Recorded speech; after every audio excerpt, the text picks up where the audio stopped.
습니다.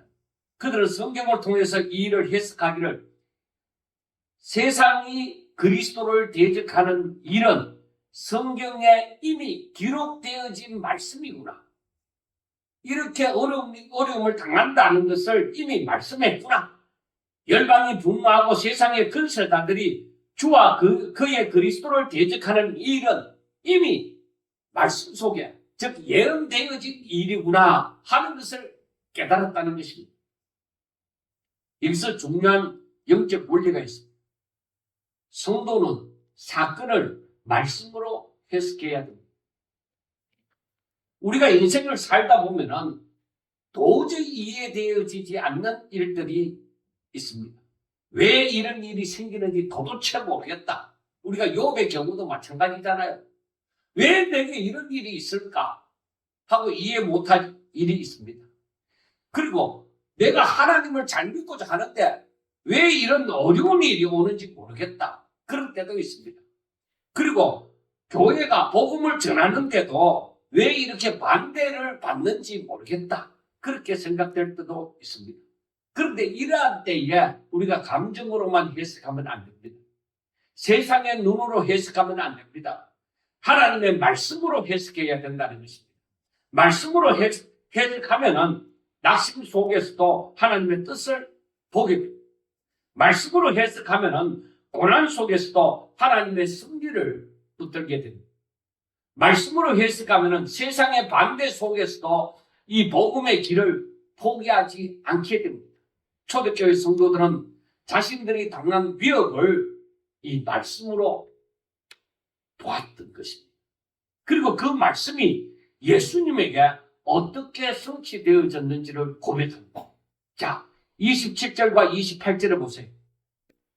가룟 헤롯과 본디오 빌라도는 이방인과 이스라엘 백성과 합세하여 하나님께서 기름 부으신 거룩한 종 예수를 거슬려 하나님께서 권능과 뜻대로 이루려고 예정하신 그것을 행하려고 이 성에 모였나이다.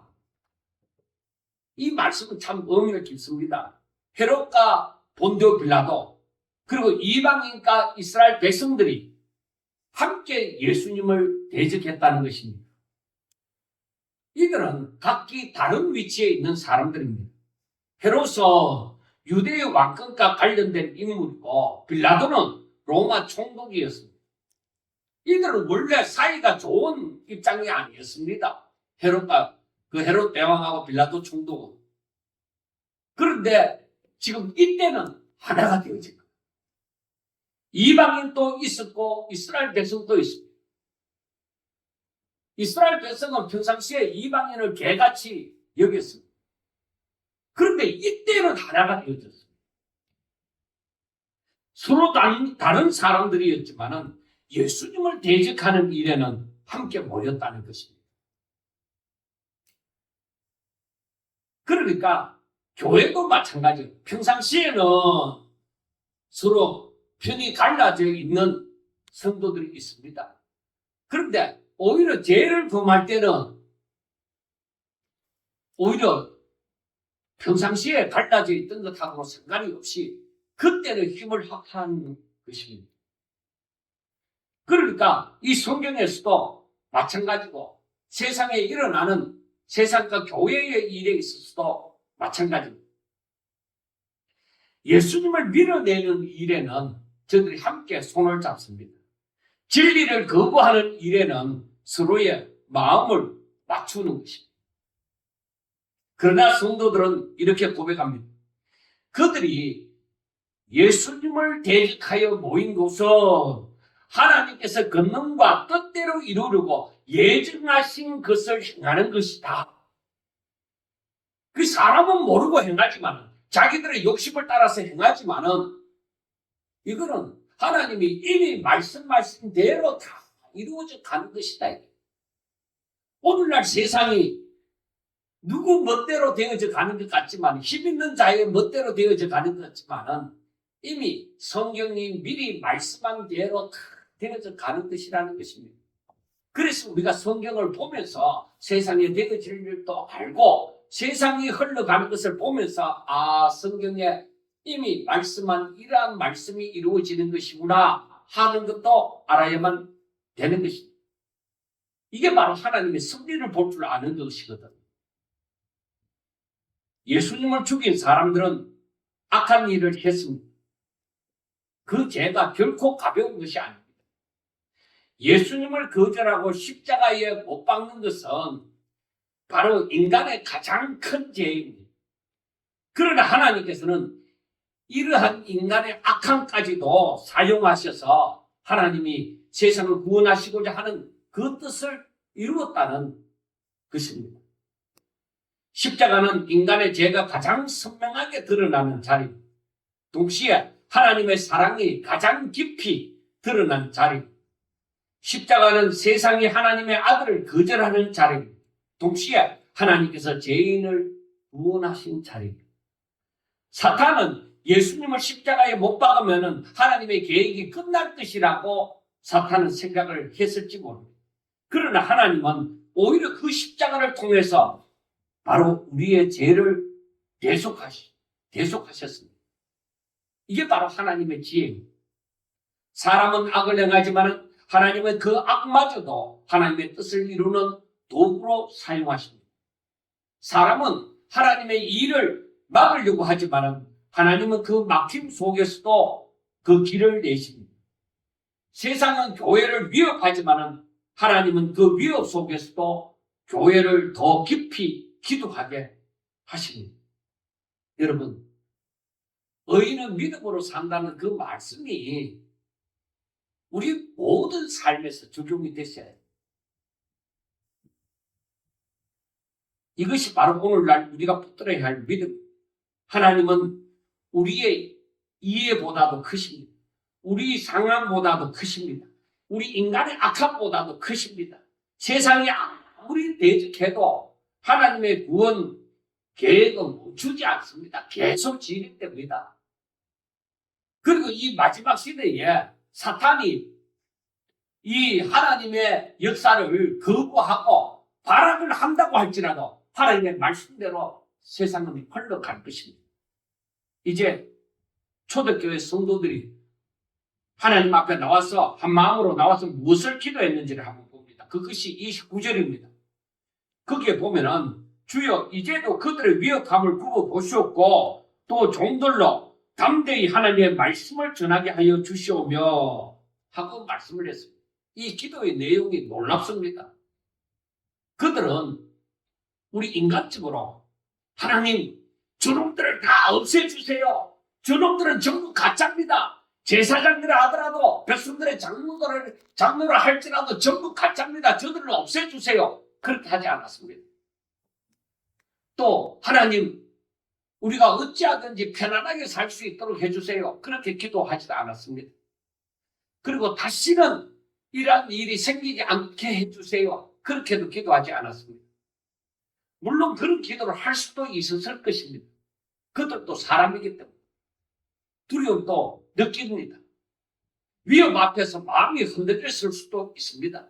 앞으로 더 큰 박해가 오면은 우리가 어찌해야 될까 하는 그런 고민도 될 것입니다. 그러나 그 성도들의 기도의 중심은 자기 안전이 아니었습니다. 그들은 기도의 중심이 복음이었습니다.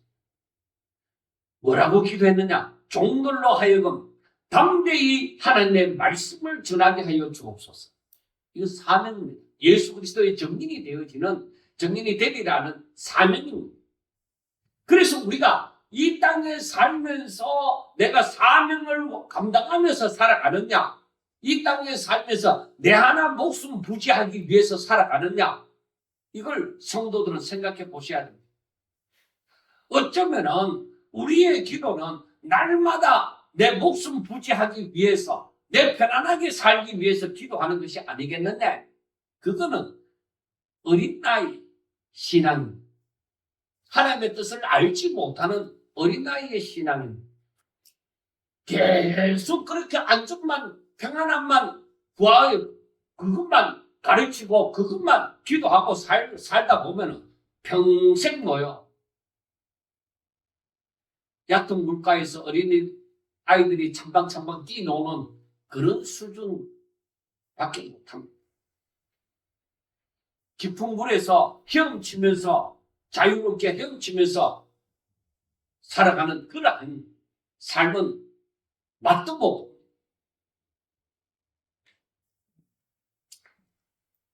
종들로 하여금 담대히 하나님의 말씀을 전하게 하여 주옵소서. 이건 하나님께서 맡겨주신 사명을 감당하기를 원하는 초대교회의 영성, 그들이 가졌던 마음입니다. 그래서 그들은 위협이 사라지기를 구하기보다는 위협 속에서도 복음을 담대히 전할 수 있게 해주세요 하고 기도했던 것입니다. 세상이 조용해지기를 구하기보다는 세상이 아무리 반대해도 말씀을 전할 수 있게 해달라고 기도했습니다. 그들은 자기 생명을 먼저 붙든 것이 아니라 정민의 사명을 붙들었습니다. 여러분, 우리의 기도는 어떻습니까? 건강을 위해 기도해야 합니다. 가정을 위해서도 기도해야 합니다. 자녀를 위해서도 기도해야 됩니다. 일터를 위해서도 기도해야 합니다. 삶의 피로를 또 위해서도 기도해야 합니다. 하나님은 우리 아버지이시기 때문에 우리의 필요를 다 아신다고 했습니다. 그러나 교회가 잃어버리지 말아야 할 기도의 중심은 뭐냐? 주여, 우리로 하여금 담대히 하나님의 말씀을 전가하게 하소서. 그리하여 예수 그리스도의 정의의 삶을 살게 하소서 하는 것입니다.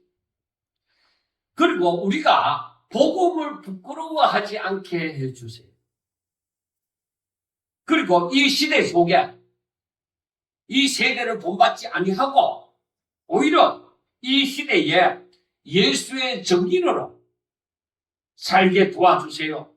그렇게 기도해요.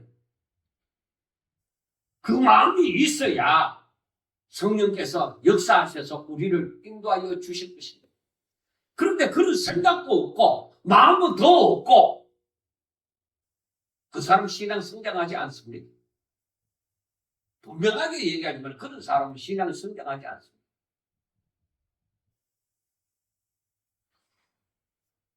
이러한 기도를 할 줄 모르면 교회는 그 모양은 있어도 능력을 잃어버린 교회가 됩니다. 교회는 편안한 종교 생활을 위해서 존재하는 것이 아닙니다. 교회는 예수 그리스도를 전가하기 위해서 존재합니다.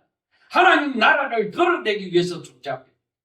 교회는 죄인들을 하나님께로 돌아오게 하는 복음의 통로로 존재하는 것입니다.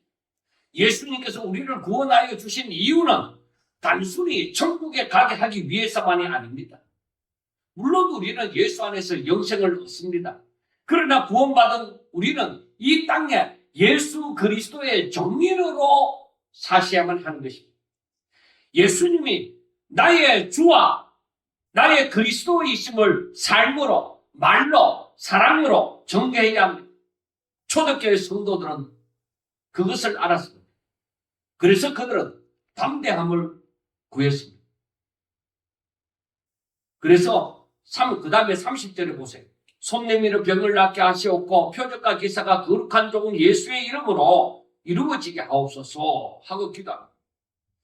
그들은 예수의 이름으로 하나님의 능력이 나타나기를 구했습니다. 왜 그것을 구했을까요? 자신들이 유명해지기 위해서가 아닙니다. 부흥사로 뛰어다니기 위해서가 아닙니다.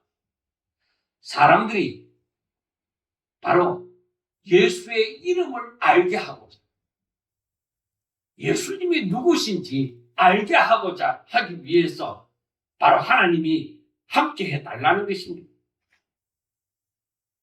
예수님이 살아계신 주님이시라는 것을 나타내기 위해서 그 증거를 달라고 하는 것입니다. 사도행전에서 표적이 나타나고 막 수건만 던져줘도 병자가 낫고 그림자만 지나가도 병이 낫고 하는 그러한 표적과 기사는 복음의 중심이 아닙니다. 중심은 예수 그리스도입니다. 표적과 기사는 예수님을 가리키는 그냥 표지입니다. 병자가 일어난 것도 예수의 이름을 전가하기 위한 것입니다. 사람의 능력을 자랑하는 것이 아니라 그리스도의 능력을 드러내는 것입니다. 그것은 분명하게 분별할 줄 아셔야만 하는 것입니다. 그러므로 우리는 능력 자체를 쫓는 사람이 되어져서는 안 됩니다. 과거에 잘못 가르쳐진 그런 시대는 사람들이 이 능력을 받기 위해서 이 능력을 받아야만 하나님을 잘 믿는 것인 줄 알고 그 능력 받기 위해서 얼마나 사람들이 힘쓰고 애쓰는지 모릅니다. 이러한 은사 자체를 자랑하는 교회가 되어서는 안 됩니다. 모든 것은 예수님께로 향해야만 합니다. 병고침이 있어도 예수님께 영광이 되어야만 합니다. 위로가 있어도 예수님께 영광이 되어야만 합니다. 교회가 성장해도 예수님께 영광이 되어야만 합니다. 사람이 드러나면 안 됩니다. 그리스도께서 드러나셔야 됩니다. 그들이 이렇게 담대히 복음을 전가할 수 있도록 또 이런 증거가 나타나도록 기도하자. 어떤 일이 일어났습니까? 31절에 보세요. 빌기를 다하며 그 모인 곳이 진동하더니 무리가 다 성령이 충만하여 담대히 하나님 말씀을 전하더라. 저들이 담대히 하나님 말씀을 전하도록 기도했잖아요. 바로 기도의 응답이 온 것이죠. 그래서 기도하기를 마쳤을 때에 그 모인 곳이 진동이 일어났습니다. 하나님께서 그 기도에 응답하시고 이제 이것은 바로 하나님께서 그들과 함께 하신다는 이 표현이었습니다. 그리고 무리가 다 성령이 충만했다고 합니다. 그 성령 충만의 결과를 주목해야 됩니다. 그게 뭐예요? 저들이 다 성령 충만해서 어떻게 했어요? 담대히 하나님의 말씀을 전하더라. 그렇게 말씀을 했습니다. 성령 충만은 이렇게 담대한 하나님 말씀 전파로 나타났습니다. 성령 충만은 단순한 감정의 뜨거움이 아닙니다. 사람을 높이는 것이 아닙니다. 바로 성령 충만은 예수님을 증거하게 하는 것입니다.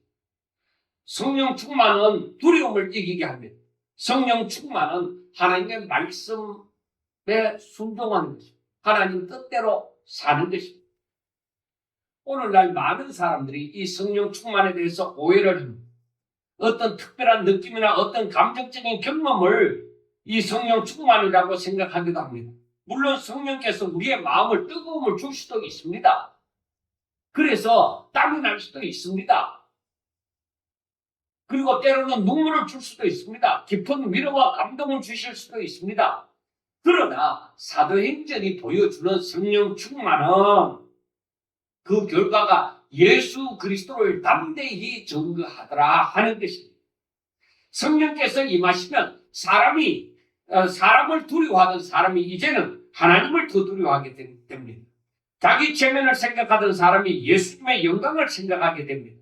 침묵하던 입술이 바로 복음을 말하게 됩니다.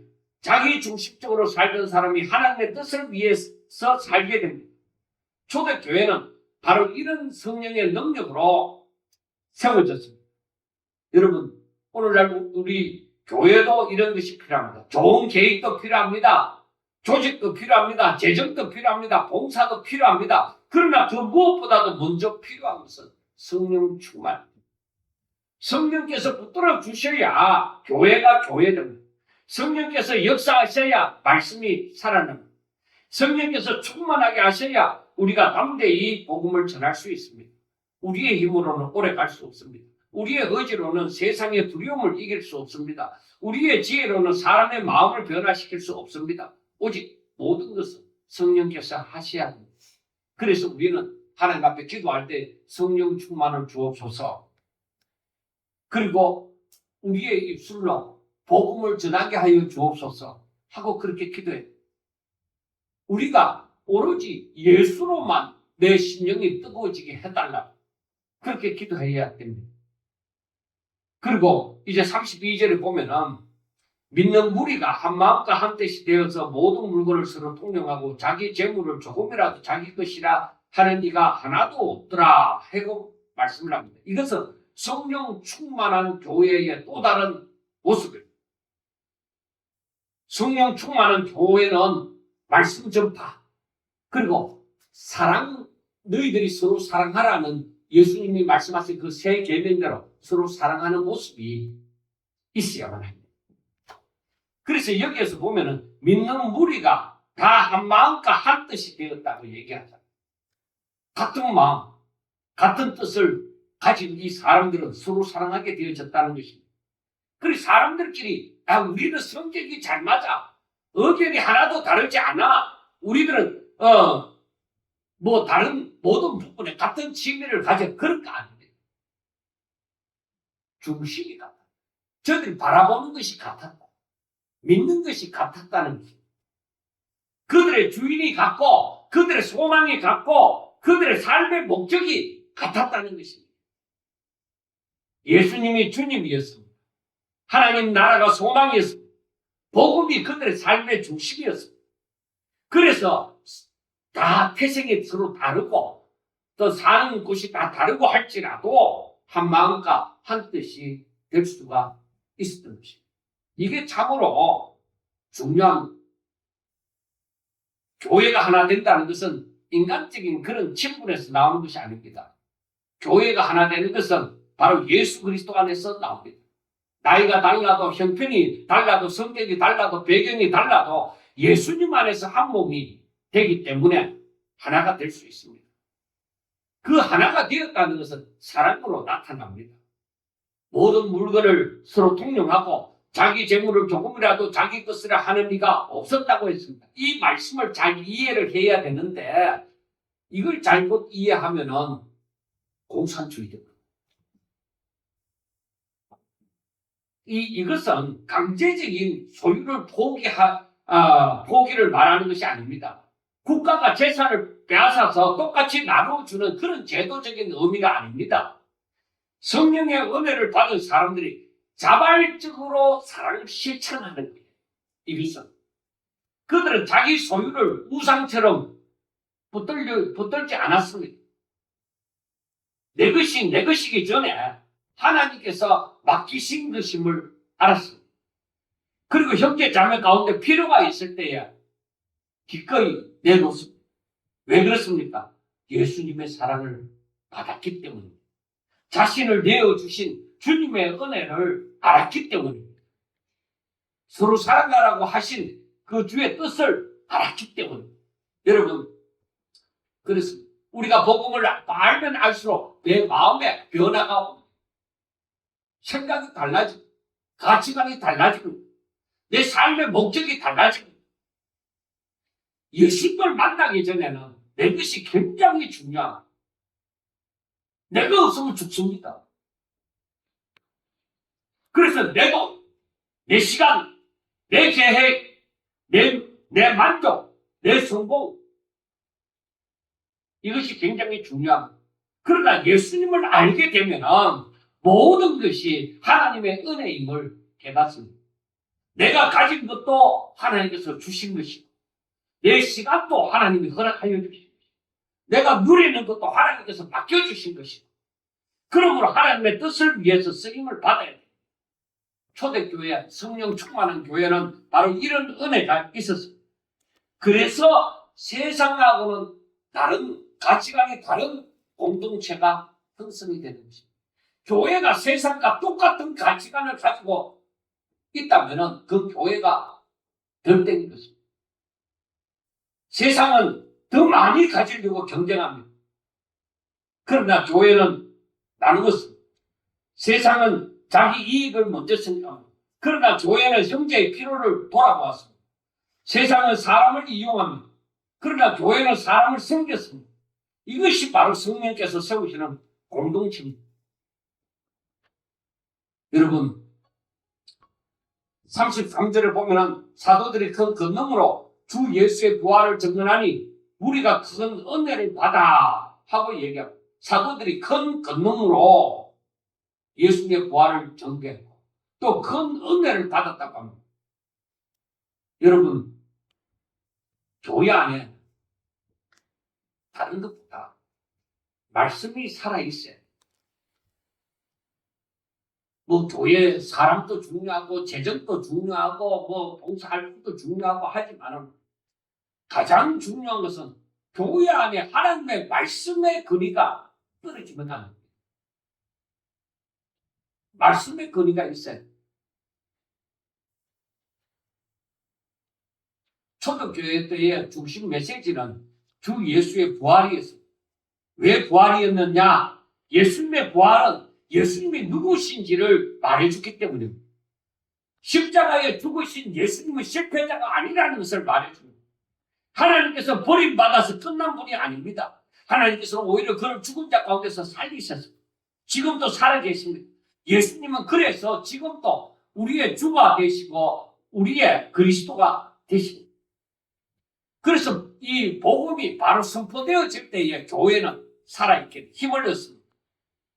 죽음을 이기신 예수님을 믿기 때문에 핍박도 이길 수 있었습니다. 살아계신 예수님을 믿기 때문에 세상의 위협 앞에서도 담대할 수 있었습니다.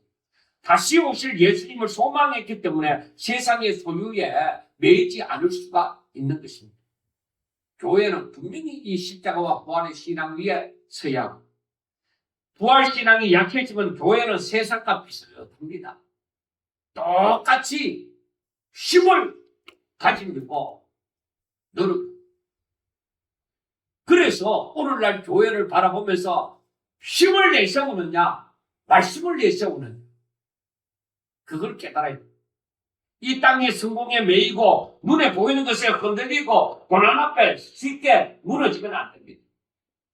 부활의 주님을 믿는 교회는 다릅니다. 죽음도 끝이 아님을 압니다. 세상 근세도 마지막 근세가 아님을 압니다. 주님이 다시 오실 것을 믿습니다. 그래서 우리는 오늘을 세상 사람과는 다르게 살 수가 있는 것입니다.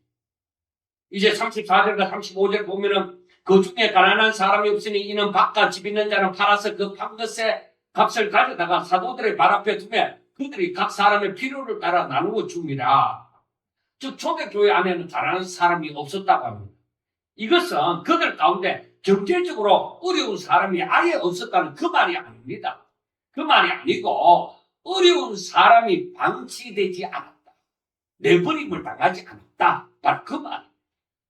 그래 필요가 있는 사람을 공동체가 돌보았다는 것입니다. 구제가 올바로 행해졌다는 것입니다.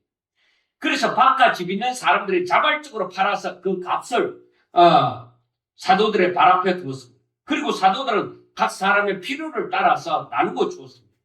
여기서 우리는 교회의 사랑이 질서 있게 이루어졌음을 볼 수가 있습니다. 감정적으로 뿌리는 것이 아니라 사도들의 책임 아래 각 사람의 필요에 따라 나누어 졌습니다. 그래서 사랑은 뜨거워야 하지만 지혜도 있어야 합니다. 긍휼은 있어야 하지만 질서도 필요합니다. 나중에 이 문제에 대해서 또 얘기를 할 시간이 있습니다. 또 중요한 것은 각 사람의 필요를 따라서 나누어 주었다는 것입니다. 똑같이 나누는 것이 목적이 아니라 그 사람의 필요를 채우는 것이 목적입니다. 교회는 서로의 필요를 살피는 공동체입니다. 누가 아픈지, 누가 낙심했는지, 누가 어려운 가운데 있는지, 누가 외로운지, 누가 도움을 필요로 하는지 살펴야 합니다. 신앙은 하나님만 바라보는 것처럼 말하면서 옆에 있는 형제를 보지 않는 것이 아닙니다. 하나님을 참으로 바라보는 사람은 하나님께서 사랑하는 사람을 와야, 예수님의 사랑을 받은 사람은 형제의 아픔을 외면할 수가 없습니다. 요한 1서는 말합니다. 눈에 보이는 형제를 사랑하지 않으면서 보이지 않는 하나님을 사랑한다고 할 수 없다고 했습니다.